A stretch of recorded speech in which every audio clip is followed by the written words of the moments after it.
But it's interesting, amongst all four of us, we've rewritten the narrative of success, right? And that's because time and, our own individual experiences has kind of forced that.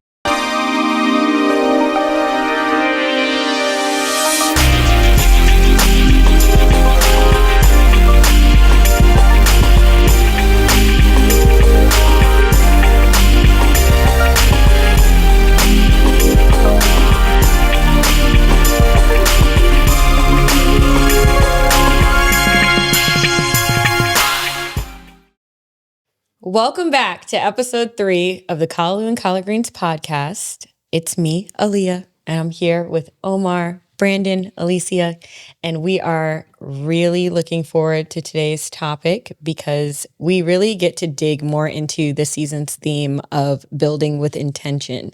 So we're going to talk a little bit about what it looks like to build and grow as a family, what success looks like, and how do we go beyond the paycheck.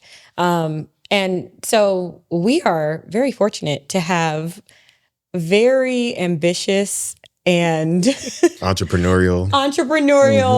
I think all of us who are here are kind of those little kids who dreamed really big, and still are. So one thing that I would love to kind of just kick off with is just a little bit of a conversation around what success looked like. If you can think back to your earliest memory of this was my image of success, I would love to kind of just learn a little bit about what that looked like for you. And then also let's kind of talk a little bit about how that compares culturally. Like, were you aligned with the cultural definition of success? Was your definition of success a little bit different? Yeah. If Omar from, I don't even know, 5 to 18, I said, I just want my job. I want my nice little bachelor pad that got the windows. I remember one time. Okay. I remember my mom was watching some Lifetime movie and they had a real nice glass apartment in the city. Not I said, Lifetime. Yeah. I said, ooh, there go right there. That's my life. Want my nice job, want my little apartment with the windows, and I could just overlook, and I'm just there with my in all white. That's how that was rich. That was the success. But do you think your mom would have agreed that that's what she imagined as success for you? Yes and no, actually. Because I feel like the big thing, growing up, it was like, y'all gonna become doctor, lawyer, like that was teacher, you talk so much, lawyer, that's how you got your ascribed career aspiration, but I think in some ways, like, I think growing up, it was sometimes kind of like, all right, I did do things to kind of pursue that because it was kind of, I think at first it was like a nurtured thing, but as I kind of started to get into my own, I was like, okay, I think I understand what the fundamentals are they're trying to get at, right? Mm-hmm. Like, my family, they immigrated here. My grandma filed for my mom to be here, her sisters, all that stuff, right? And it kind of got passed down. So it was just this idea of like, when you are put into these positions, right, that's where the most success is going to come from and stem from. So, I think for them, it was just like, how do you aspire to get the most out of this life, right? Because, especially coming here, this idea of like, you have access to everything, right? And have access to anything that you can aspire to. So, yeah, I think following that was the bigger part, and of course, like having the family, having the spouse, that was the other things that were going to come with that, right? But, it's funny, you made that joke, because I'm sure my mom always wanted grandkids, my mom and my dad, I'm sure they wanted grandkids, right? But that was never the leading thing, it was always like your career, how you focus on your academics, So yeah. I think it's funny that you kind of comment on the whole doctor, lawyer thing. Definitely something that I've, heard a lot of from all of my friends who are Caribbean, which always makes me laugh when I think about Alicia, because your experience was a little bit different and a little bit, how do you want to say, a little bit more of a unique, modern, Renaissance style vibe in your household compared to Omar's. Very different. very, very different. Which I will say, it's so funny because I'm reflecting. I'm like, oh my God, what did I like want to be? Genuinely, I just wanted to be a happy artist. I just wanted to make beautiful things. And I want people to enjoy those beautiful things. And that was what I envisioned for myself as a child. And then as I got older and I went to college, that changed. I wanted to be the corporate baddie. Walking in the corporate baddie. Corporate baddie. Hashtag in the heels with the tailored suits and the overpriced pocketbook. And that was partially because of some of the classes I took. So I went to art school and, people in our community are like, somebody can do art. Yes, somebody can do art. Just draw. Yeah, so what you going to do? Should just go and draw and paint some? That's it? Yeah. Just draw and paint? Somebody can do that? Stop. Shout out to the parentals for being like, yes, my baby gonna draw. Okay. But when I went to college, I was exposed to a lot of business classes, and there was I think it's called a colloquium class where we had to dress up. You had to wear a suit. Every Friday, you had to show up in this class in a suit with pantyhose and really nice shoes. Shout out to the HBCU experience. Again, that was a standard. We had that experience. You had that too? Yeah. And then my perception of success changed, right? And that evolution, I think, in terms of what success looks like in present day is a perfect balance of the two things. I am making beautiful things that people get to enjoy. Sometimes it is hot and sometimes it's not, right? But I think for me, navigating that was quite interesting because some people just didn't understand it. And I started to question it, like, somebody can do art for true? And it was just like, yes, somebody can do that. And so for me now, it's just like, I get to do the best of both worlds and it doesn't make sense all the time, which I think is wonderful. And no, I'm not a doctor, lawyer, or teacher. Listen, doctors, lawyers, and teachers want to be me, okay? Joking, but shout out to all the doctors, lawyers. Shout out to all the doctors, lawyers, and teachers. Shout out. We love y'all. Is that the same for you, Brandon, though? I mean, I think you had kind of support of your dreams. Absolutely. And goals. But, then reality hit too. Like, growing up, I wanted to, Thurgood Marshall, wanted to be a lawyer, respected him, learned about him in first grade and said, okay, I'm going to be a lawyer. And then, graduate in college and take an LSAT class and all that changed. I said, absolutely not. We're not going to law school. But I knew I wanted to engage with people. I knew I loved business. Shout out to Howard University School of Business, the best school in the world. And it was just an amazing thing. I said, I want to be in business, want to deal with people. So really it was just finding my path. And now entrepreneurship is here. And I'm enjoying the flexibility, which I think we'll talk about what success looks like, but flexibility and peace. I love peace. And the circumstances of society, it's funny how you think it might be a bad thing, but it actually pushes you toward where you actually are in your happiest. And I'm in my happiest state career-wise right now. Still, I'm adjunct professor. I'm teaching. I'm still have my book, which is great. Synergy Me, the Practical Guide to Becoming a Master Networker. You can pick it up on Amazon. And I'm doing consultancy, and it's been great. Yeah. It's great. I think it's, go ahead. No, I was going to say, so it's interesting. I always see Brandon being a lawyer because I'm like, why is he not a lawyer? And it's not an economics thing. It's like, class. No, he would make a great lawyer, large in part because he's such a great advocate and resource, and that LSAT will go to class town on rationalizing his opinion and facts versus principle versus untruths. He would make an amazing lawyer, but then he said something. He would, right? I agree. Because I would hire him. You will adopt Brandon's opinion as your own after a while. Yeah, you will. Wait. You will. He kind of right. You will. But then he said something else. He says in this entrepreneurship era, which I love for him, he has the flexibility and peace. Yeah. Oh my God. Peace. That is like, you mind. can't buy that. Yeah. So I'm happy for you. And I have a supportive wife who, Yes, you do. Yeah. Because success evolves. I think your vision of what you want for your life, what you think you want for your life, it starts off as this kind of childhood fantasy of, the specific scenario or this image that you saw somewhere.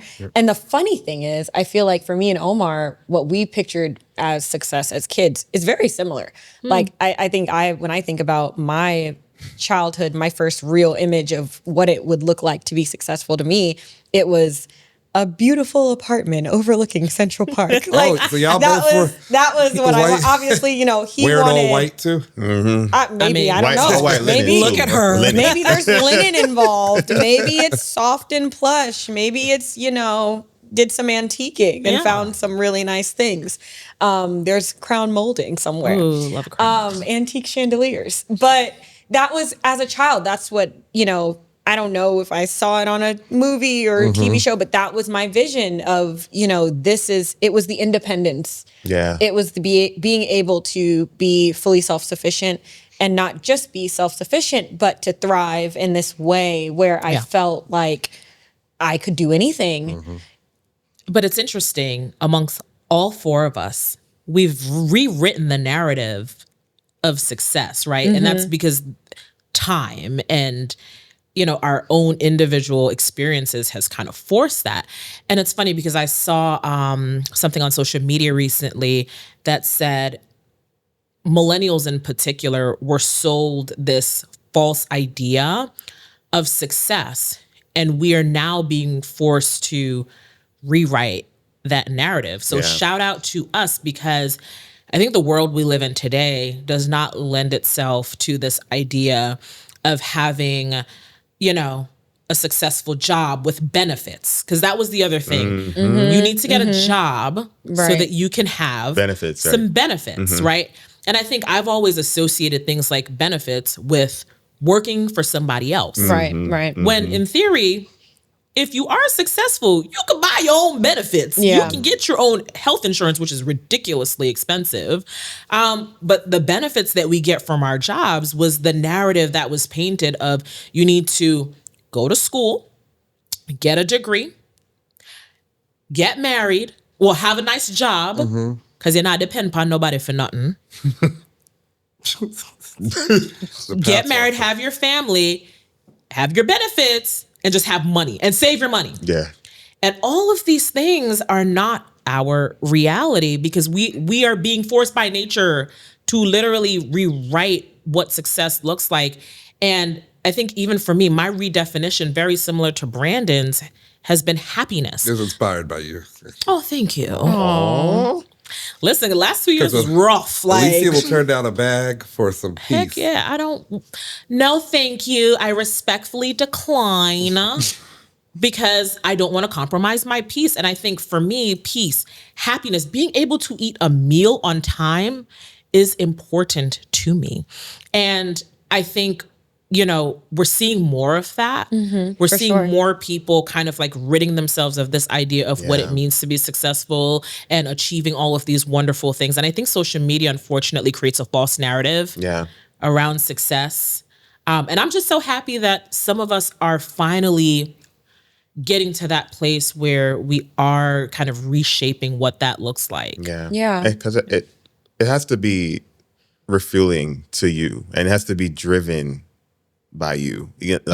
And I feel like in a lot of ways too, there was sometimes materialistic things that were the drivers of what, if you can acquire this, then you've made it. If you can acquire a house, like you can buy a house, you've made it somewhere, right? And it's like that's coming with its own set of responsibilities and stuff. That doesn't necessarily mean that I've reached somewhere. There's a pinnacle, right? I think it's just more youth really understanding for yourself, family, what is it that's going to continue to refuel you? I think at that point, when you feel like you're spending your days doing that, you've reached the point of success. Yeah.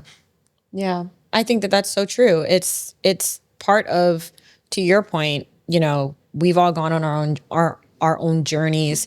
We've had our experiences, but also we've shared in these relationships, and you two talk to that impact of how your idea of success has shifted because just the nature of your relationship. And I think like we have the same experience as well of, you know, having that piece has become so precious because it's something that we just hadn't experienced. Yeah. And once you experience it, once you have that moment of, wow, like we have a sign in our house and it says, and together they built a life they loved. Oh. And that's our goal. Like, it's not about, you know, together they built the biggest, most lavish, most expensive, whatever. It's just the ability at the end of the day to say, I love my life. Yeah. Like, I love what I've done. Yeah. And even, were you going to say something? No, go ahead. Even as a parent, we're now at a crossroad where our little guy says that he wants to go to school. I'm like, Wow. too soon, brother. Too soon. Enjoy time. Like, Yeah, I think he's the school bus thing is what he's really obsessed with. I'm like, you go get to school and be like, why do I have to be here? But even thinking about the learning environment that we want to cultivate for him, you know, I'm a big proponent of letting children be children. Keep their wonder. Keeping their wonder and their imagination. It's such a beautiful thing. And, you know, I was jokingly saying with Brandon, like, if homie says he wants to be a pencil, he gonna be the best. He's like, I don't want him to be a pencil. But this idea of whatever he aspires to be, I am praying that we have the strength, the courage, the resources to create that for him and block out the opinion. Because, Lord, the people that have only opinion. with love, I think. With love. But again, it comes to a point where, to what you just said, together they built a life that they loved. Yeah. I think that's the thing that truly matters. And also, again, the environment that's happened in society has forced us to make the decisions that we're making. There's a friend of ours that started his own company, betting on himself, and his theme that he said for the year was, I'm just saying this to the camera, what if it all works out? Jesus. And he said that, and that hit me like a ton of bricks. I'm like, wow, yeah, like we get so caught up in just the why it can't, the what I don't have. So Charles, shout out, brother. You know, I got to shout out Charles. Yeah, Charles Beloved. Beloved. Got to shout out Charles Beloved Productions. We'll be hopefully collaborating. I'm speaking in existence, and we're gonna do some great collaborations together with Calhoun Collard Greens. Pressure, but also that mantra of like stepping into what if it all works out is that really hit me like a ton of bricks and allowed me to, and with Alicia's support, said, okay, Brandon, go forth with this. And one thing that Alicia said, this is the last thing I'll say with that is, when she saw me, she said, Brandon, it's the happiest I've seen you in years. Doing the consultancy, working with great people. So thank you for the support. Of course. Yeah. I am in love with you. Oh, Lord. Oh, boy. Omar and Alicia, I don't know if it's a cultural thing, but are very corny. Very Wow. corny. Listen, We got the DJing, vibes, all right? we got singing. I'm not got the calling it a vibes. cultural thing. Please don't let me in with Okay. it. I do not think That's inappropriate. It seems to just be a common thread. Don't that of cancel course- me. Cancel him. I said Alicia. We and love Omar. it. We love it. But that's what makes it. You gotta have some Calhoun, gotta have some collard greens. So Well, while we're on the topic of everything that we want to build for ourselves, but also on the topic of protecting our peace and trying to figure out this balance of building a life that you love, I think it's time to get into a little exercise. We love the exercise. We love a little love it. exercise. We love We're a not little doing it in exercise. the gym. I'm weak. So we gonna do it here. You know what? Soft I don't do it in the life, gym soft either, bodies. girl. But I go to the studio. Shout out to the yoga studios. Shout out to the yoga studio. Shout out to the yoga studio communities. Yeah. Anyway. To the yogurt community. shout out to you. Yoga. Do your yoga. Omar do people. yogurt. All What's right. the name of this game? So this is a game exercise situation. Exercise. Where I'm gonna list some activities Okay. and we're gonna respond, either say do it yourself. Okay. So you have your DIY card, Have it. or me nah bother with it. Which means what? AKA, I'm just not gonna do it. We're gonna outsource it. We're gonna outsource it. We're gonna Yeah. deprioritize it. We're gonna get some help. Maybe. We're gonna get some help. We're gonna get some help. It gone bad already. No, not necessarily. Not necessarily. Just we need some things you don't necessarily need to DIY it. It's okay to ask for help, people. It's okay. It is okay. All right. It dead. All right. You said it dead. It dead. It dead off. Dead It dead off. gone Yeah. long time. Ooh, okay. Let me start with household chores. This was a big one for us. I'm just going to just do it. Yeah, I'm man. gonna give you this one. It's okay. Well, okay, but to be fair, I feel like we're How close can they get to the camera? So I think we close are. can you see? I'm gonna be honest. I think we're a combination of the two on household chores. Okay. And I say that because I think that there are a lot of things that we do ourselves. Omar takes pride in a lot of very specific things Omar takes pride.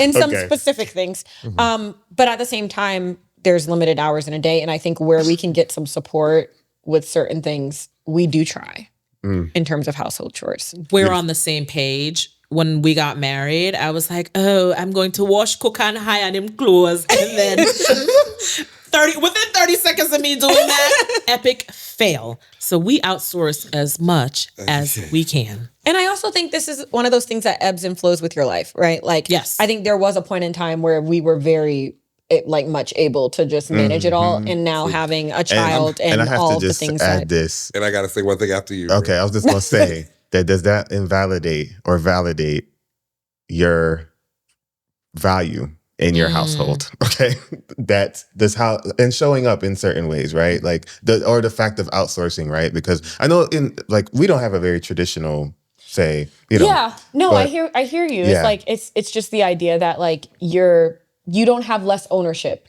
in your space because you get help to maintain your space. Right. Absolutely. Love that. Yes. And sometimes it boils down to economics, right?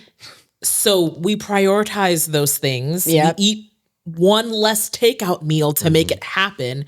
Also, and if you just can't make it happen, when I think about menabara with it, I'm just not going to do it. Like, forget outsourcing it. It's just not going to happen. That's valid. It's just not going to happen. It's not about to get wiped down. It's not. It's not about to get wiped Wiped down. down. Something's just not getting wiped My down. quick thing, and I'm done. Yeah, I what's your promise. quick thing, Brand? I said it was so much of us in our humble beginnings of washing dishes to where we're so blessed. And for Christmas, Elisa, what do you want for Christmas?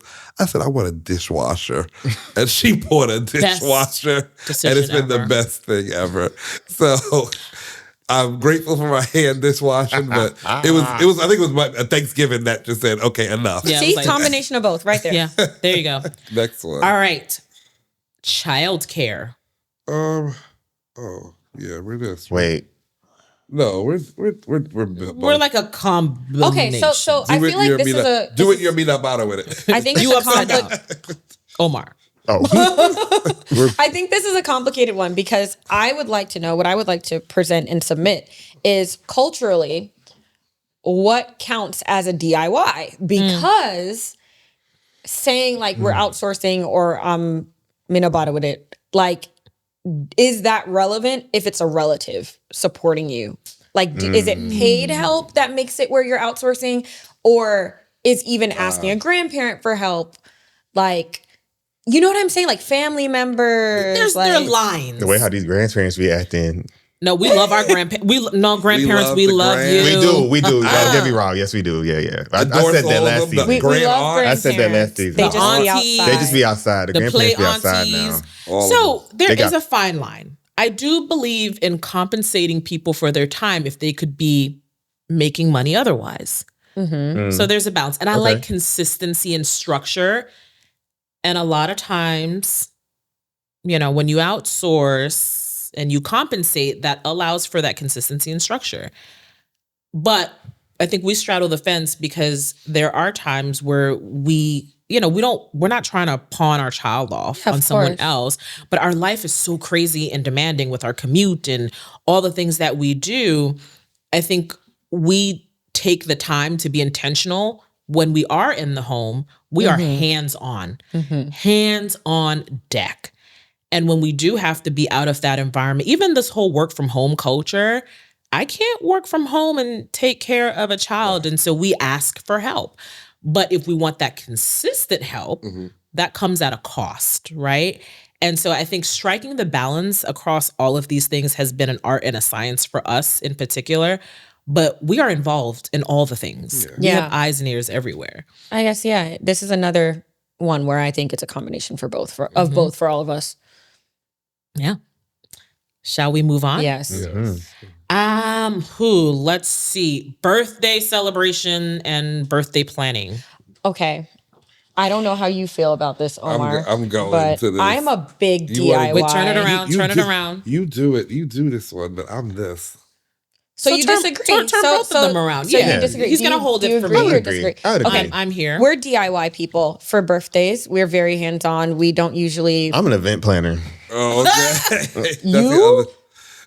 You about to come for me like that? Oh, I'm just saying, Not in you public. out Leah, of the I two plan of us. hard. not Add on your our resume. podcast. That's insane that you about to do that. Yes, I mean, yes. It's just you said it with your chest. I is all. did, and I'm gonna continue saying it. That's Okay. insane. Okay. Cool. That's insane. See, I'm a DIYer too, Yeah. because like I just like what I like, and I don't want anyone telling me what they want, what they think looks good. Or can or can't I do. got it. Thank you. I also just like the I don't details. have that much pride. I was just I don't have where much pride. where are we gonna go? Where can be less cleaning, less this, but still be eventful? It's just- Okay, I mean, that's fair. Like if you are hosting at a venue that's full service for something like that, but I think just the concept, like if it's even if it's something at home, like just the thoughtfulness behind, like my son likes chocolate cupcakes and whatever. Like I will Listen, DIY our stuff. son's had two amazing events for his birthdays, They were just gatherings. but they were At the it was like a event. But they were DIY. They look like They were just with gatherings. support. I'm With sick. support. Thank goodness With for the support. Yes. Thank goodness for I think the that's all we've got. Yeah, That's all we have. that's Yeah. all we got.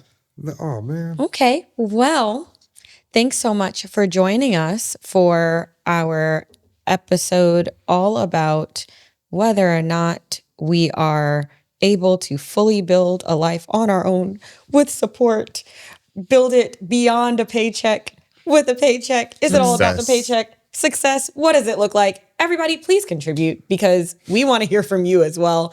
I think we had a wonderful conversation here today and looking forward to hearing everyone's thoughts. So signing off for episode 3. The Reese. See you next time. Thanks for joining us as we celebrate love, family, and legacy across cultures. There's always a seat for you at our table, so remember to like, share, subscribe, and give us your thoughts as we want to hear your stories. Spreading joy, sending love. Thanks for joining us on the Callaloo and Collard Greens podcast.